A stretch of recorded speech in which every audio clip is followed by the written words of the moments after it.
kids. In this session, you are going to learn about accelerator principle. What is the accelerator principle? Actually, the change in investment and change in income, the ratio between the change in investment and change in consumption. Only we are considering as a accelerator. Okay, we are calculating the accelerator. Accelerator is beta. We are saying here accelerator. How we are calculating here is change in investment and change in consumption only. The ratio taking between the change in investment, change in the consumption only we are taking here. Definition, what is the definition of this one? Same thing, along the definition we may write, okay. The accelerator coefficient is the ratio between the change in the induced investment and the initial change in the consumption only we are saying as a accelerator. Okay, assumption, what are the assumptions we are taking to explain this principle? Absence of excess capacity in consumer goods industries. Constant capital output ratio. Increase in demand is assumed to be permanent. Supply of funds and other inputs is quite elastic. Capital goods are perfectly divisible in any record size. Like that alone we are taking here. Okay, with a small example, we will explain this one. Suppose in order to produce the 1000 consumer goods, we need the 100 machines. But working life of the 100 machines, how many years? Means only 10 years only.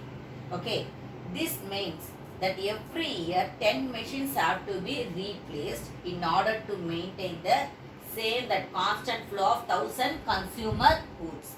For 1000 consumer goods, what we are doing actually 100 machines we need, I told. But in this 100 machines, 10 years only the working capacity, that means the 10 years only it can able to work that machines. That means we can't able to replace all the machines at a time. So what we are doing, each and every year we are replacing 10 machines there to give the same supply, to produce the same supply. Okay. Suppose the demand for consumer goods reduces by 10%. 10% means how much we should give that? 1100 we should produce, isn't it? How much we should produce? The 1100 we should produce. If it is raised by 10% means it results in increase in demand for another 10 more machines. That means the machines, it should be another 10 more machines we need. That means every year we are changing the 10 machines alone. But when the demand it arises for 10% in the consumer goods, that means additionally we are investing there. How much we are investing there? That means the 10 machines additionally. That means the altogether 20 machines we should buy there. Okay, that 10 alone, that for how much we are investing there, for 10 alone we are investing, isn't it? That means what the investment, additional investment is there, that only we are saying as a change in the investment. And what we are getting in the consumption, that means 100 extra we are getting, isn't it? That only we are saying as the change in the consumption. Okay, so through the graph also we may get that one. Okay, in this graph you may know that one. In x-axis I have taken the income and the y-axis I have taken the savings and investment. Okay, when the income it is in the, that means when it is rising there to the I2 level, first I said that I only is the investment. Okay, that is only the first investment. Okay, but when it is rising to little bit, when it is rising to I2, then the income is Y1. So income is, what is that? Y1. Investment is I2 and the income is Y1. When it is increasing to the I3, the income is Y2. And when we are increasing to the I4, the income is Y3. But when we can able to save here means when you are getting the income little bit more, from that amount only we are getting the saving. Okay, that means what I am saying, investment is there, investment also increasing, then automatically the income also increasing there. That the extra income what we are getting there, that only we are saying as a savings in this one. Okay. Okay, next you are going to learn about the limitations. What are the limitations? Here what is, okay, here the accelerator, what will be the accelerator in this one?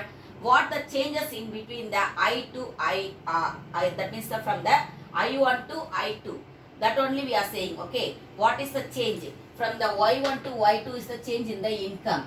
From I2 to I3 is the change in the investment. Okay, This one only we are saying as a accelerator. The ratio between this only we are saying as a accelerator. Okay. The investment, investment changes in the investment I2 to I3. What the changes in the investment? What the income we are getting from Y1 to Y2? That only we are saying as a accelerator. And I2, I3. These are all we are saying as a induced investment. Okay. And the induced investment is by I3 by I4. Okay, that means the I2 to I3 also one of the induced investment, the changes in the investment.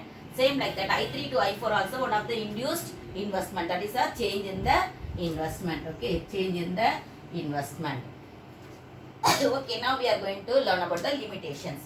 The assumption of constant capital output ratio is unrealistic. Here that one is the unrealistic. We can't able to say that definitely the capital output we will get there.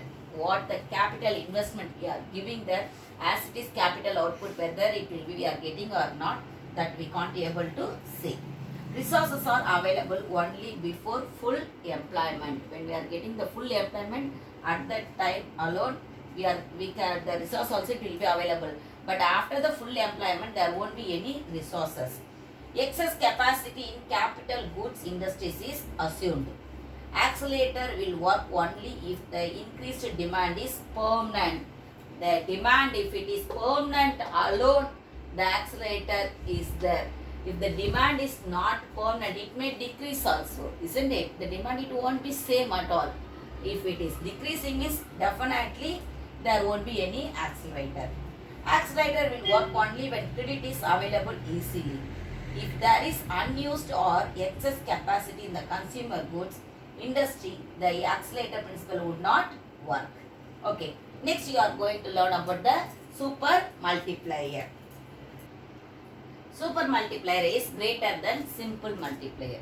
Actually, simple multiplier we are calculating with the autonomous investment alone, but super multiplier we are calculating with the induced investment. Okay, with the induced investment. Actually, super multiplier it is working out by combining both the induced investment as well as the induced consumption. Okay, now we will move on to the leverage effect.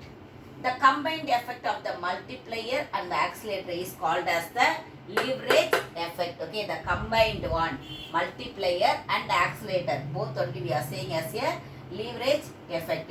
It leads the company to very high or low level of income propagation. What it leading there? Actually, it is leading to the economy for which one? Very high or low level of income propagation. We can explain this one through this also. Y equal to C plus IA plus IP.